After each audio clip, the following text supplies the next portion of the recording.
সেখান থেকে চেক করে নিতে পারো যে কোন কোন জিনিসগুলো কিভাবে ব্যবহার করলে এই টুলসের কাজগুলো হয়ে যায়।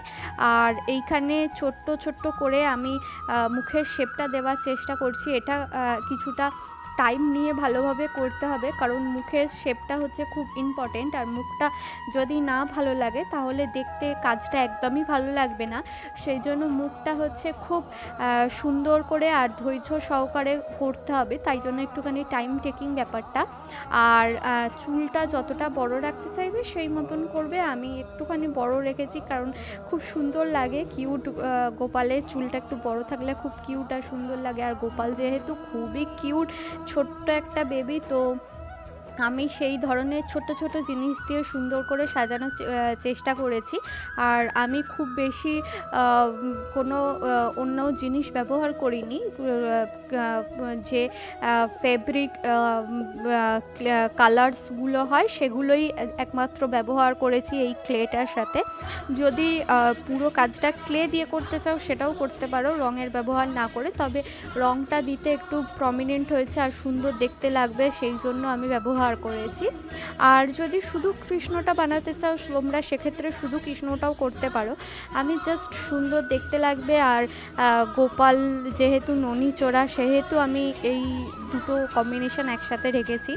আর এর পাকড়িটা আমি বানিয়ে নিচ্ছি দুটো ক্লে কালার দিয়ে, জাস্ট আমি রোল করে নিয়ে এর কালারটা করেছি। আর কালারটা করার পর খুবই একটা সুন্দর দেখতে লাগছে। আর গোপাল যতটাই সুন্দর, ওকে সাজানোর পরেই আরও সুন্দর দেখতে লাগে, যাই যেভাবেই সাজানো হোক না কেন।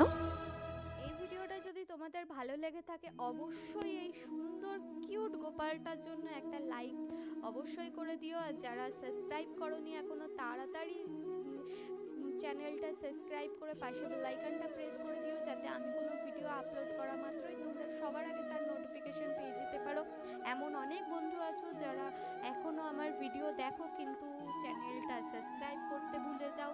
তাদের বলছি প্লিজ প্লিজ চ্যানেলটা এক্ষুনি সাবস্ক্রাইব করে নাও আর পাশে বেল আইকনটা প্রেস করে দাও, যাতে আমি কোনো ভিডিও আপলোড করা মাত্র তোমরা তার নোটিফিকেশন সবার আগে পেয়ে যেতে পারো। আর এরকম সুন্দর মিষ্টি একটা গোপালের জন্য অবশ্যই আমাকে জানিও যে এটা কেমন হয়েছে। আর তোমাদের বাড়িতে কার কার বাড়িতে গোপাল রয়েছে, কতটা সুন্দর এটা দেখতে লাগছে সেটা আমাকে কমেন্ট করে জানিও। দেখতেই পাচ্ছ যে মাথায় ছোট ছোট ফুল দিয়ে আর ময়ূর পুচ্ছ দিয়ে আমি সাজিয়ে দিয়েছি। আর তারপরে আরও সুন্দর কিউট দেখতে লাগছে। আর তোমাদের কার কার বাড়িতে জন্মাষ্টমীর পুজো হয় সেটাও আমাকে অবশ্যই কমেন্ট করে জানাতে ভুলবে না বন্ধুরা। আর আমি এর যে ছোট্ট ছোট্ট আরও ডিটেলিংয়ের কাজগুলো রয়েছে সেগুলো ছোট্ট ছোট্ট করে নিচ্ছি।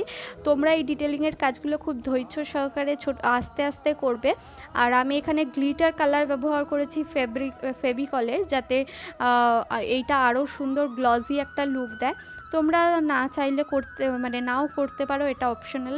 আর যদি এর লুকটা আরও সুন্দর দেখাতে গ্লজি একটা লুক চাও তাহলে এটা ব্যবহার করতেই পারো।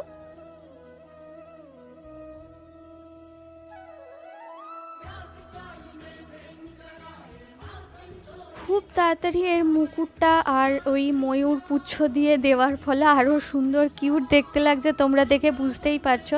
পুরো গোপালটা একদম রেডি হয়ে গেছে, খুব সুন্দর আর কিউট লাগছে।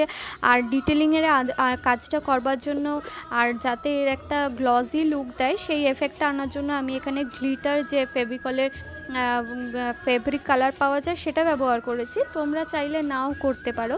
এরপর আমি ননিচোরা গোপালের যে খুবই পছন্দের ননি সেইটার যে ঘটি, সেইটা একটা ছোট্ট পুরানো ঘটি ছিল, সেটাকে রং করে বানিয়ে নিয়েছি। যদি এরকম মাটির না থাকে তাহলে তোমরা এটাকে স্কিপ করতে পারো, জাস্ট আমি এটা একটা সুন্দর দেখতে লাগবে বলে বানিয়েছি। তোমরা শুধু গোপালটাকেই বানাতে পারো। তো আমি এই যে ঘটিটা আছে সেটাকে রং করে নিয়েছি। আর এখানে যে সিল্কের যে কটন হয় সেই সিল্ক তুলো দিয়ে আমি জাস্ট ফিল করে দিয়েছি, অন্য কিচ্ছু দিইনি, কোনো কালার করিনি, কিছু না। ওভারঅল এই কিউট গোপালটা তোমাদের কতটা কিউট লেগেছে আর তোমাদের কতটা ভালো লেগেছে সেটা অবশ্যই আমাকে কমেন্ট করে জানাতে ভুলবে না। আর দ্য ক্রাফটস এক্সপেরিমেন্টের ফেসবুক পেজ আর ইনস্টাগ্রামেও তোমরা ফলো করতে পারো।